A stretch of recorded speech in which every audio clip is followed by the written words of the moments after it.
So the ability for golfers to set up, put a good swing on it, and hit ball first and then ground, just like we see there, is probably the biggest difference I've seen between elite golfers and kind of those mid to high handicappers. Now, I know what you're probably thinking. Yes, we all know that ability to hit the ball first is key, but you probably don't realise how important it is, not just to how far the ball goes, but also the accuracy of your shots. So we see both angles of the golf swing nowadays, face on and down the line. And a lot of golfers love looking at their golf swing down the line to look at the path of their club, and then love looking face on to look at some of the other positions and impact, particularly with shaft lean. But what if I told you that if we could learn how to get that low point consistently ahead of the ball and in the same place more often would be even better, not only are you going to get that ball and then ground contact, you're going to control the shaft lean, but you're also going to deliver the club face better, and you're also going to deliver a more consistent path through impact. Now, I know it sounds like there's a lot going on there, but all we're really looking for is, as we set up to the golf ball and we make our swing, that club head moves up on the way back, moves down, hopefully collects the ball, then reaches the lowest point of the swing and then continues back up. But so many golfers that I see really struggle to get that low point ahead. In fact, very often get it behind. But more worryingly sometimes, and I had a great example a couple of weeks ago of a golfer who one swing was 3 inches behind, next was 4 ahead, accuracy was all over the place, contact was all over the place, and it just became really, really difficult for them to actually think they were doing anything consistent in their golf swing. So in a perfect world with an iron, so I've got 7-iron here, we see ball fairly central in my stance. I'm going to make my swing. And we can see there, low point 1.2 inches ahead. Club's travelled down 1.2 degrees. Launched at 16 degrees. Club path very straight at 0.6 degrees from the inside. Club face 2 degrees closed and carry 173. Now, like I said before, I know there's a lot of information there, but if I try and make a very similar swing and now get my low point behind the ball, we see low point 3.4 inches behind, club's travelled up 4 degrees, launching at 19 degrees, path still incredibly straight, but club face 11.5 degrees closed and carry down at 160. And then, again, I'm not going to make the exact same swing every time, but I'm going to try and make a similar swing and get my low point much further ahead. You can see there, 1.7 inches ahead, 2 degrees down, 18 launch, 6 degrees from the inside, club face 2 degrees closed. Now, you can see there the delivery of the club was very different, even though I wasn't trying to move massively different. So this hoop, obviously my swing is a bigger version of this. What we're ideally looking for is the little split on the hoop to be ahead of the golf ball. So we can see when it's ahead, actually the club's travelling down the hoop, so it's coming a little bit more from the inside. And if I were to get that club face square to the target, it'd be close to the path and that'll give me my draw. But if the low point were behind, even with the same angle of the swing, the path is now more out to in because it's club's travelling up. And if that club face was still at target, it'd be open and that'd be a fade. So the ability to control where we get that initially is massive. Like I said, not just for contact, but for path and face.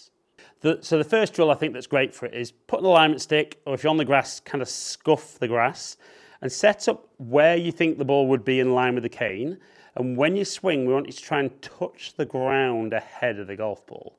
Now, for some of you, that will mean starting with that pressure a little bit more left and maybe feeling that you don't let the weight move because you've got to move a long way back. So feeling a bit more centered, and then you can shift, and we could see there, probably touch the ground maybe 2-3 inches ahead of the line. That one only just ahead of the line. But anyone who moves around a lot You can see there maybe 4 or 5 inches behind. So definitely for me, even as good as those first couple were for me, with a 7 iron, I'd like to see my low point a little bit further ahead. So definitely for me, going to feel a bit more left-sided. Feel like I almost stay on that left side and then shift towards the target.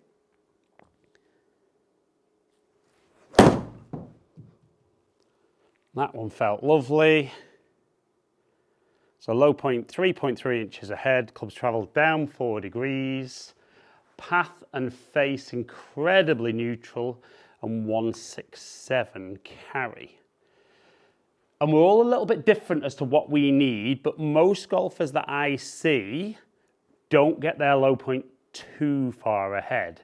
So they tend to get theirs behind, and that's where we get heavy shots, thinned, even topped, because we miss the ground back there, the club travels up.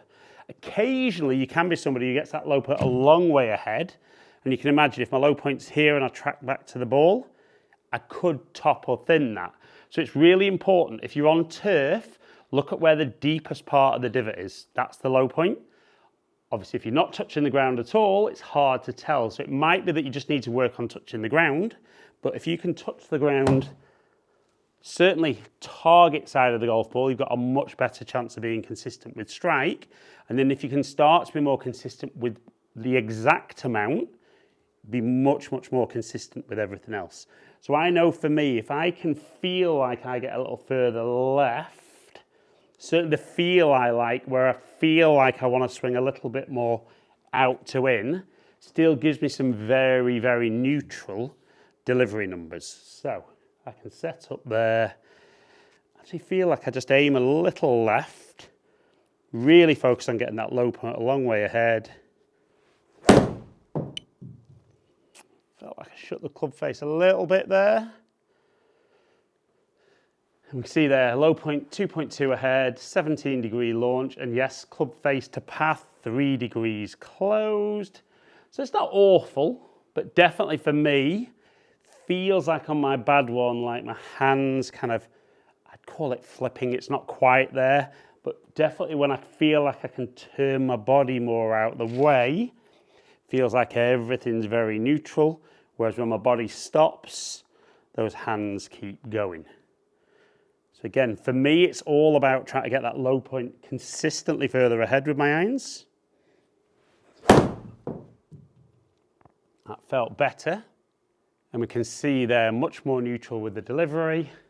And I'll take that shot all day long. But I do think the initial thing for most golfers is making sure they get solid contact on the golf ball. That's key. And if you're getting that low point behind, it is really tough to get solid contact. Once you've got strike, if you practice on any kit that gives you some feedback about path and face, getting the low point in the same place every time means that you're then catching the ball in the same part of the golf swing each time.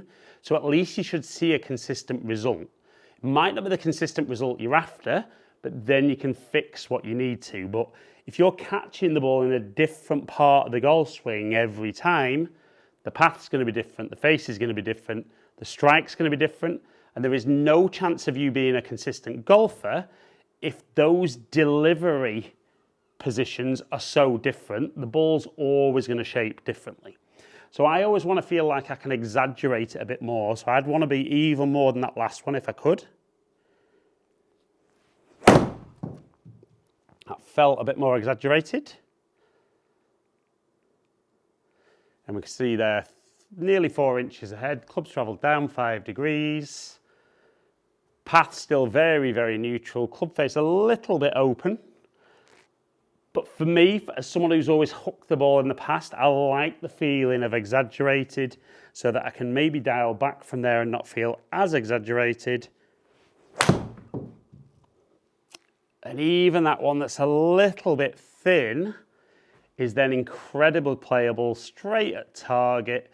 Yes, my distance is down, but it definitely feels like my miss left and right's much smaller. Like I said, if you're looking at the camera down the line here, you won't really see much of a difference here. But because I'm catching the ball in different parts of the swing there, That's where we get the different shots, and that's where video can be very misleading. That low point control, like I said at the start, is the biggest difference, in my opinion, between the very best players in the world and the golfers who maybe don't score nearly as well as they'd like. But if you can work on controlling that low point, not only are you going to hit the ball better, but you're probably going to hit the ball longer and certainly a more consistent shape than you've ever done before.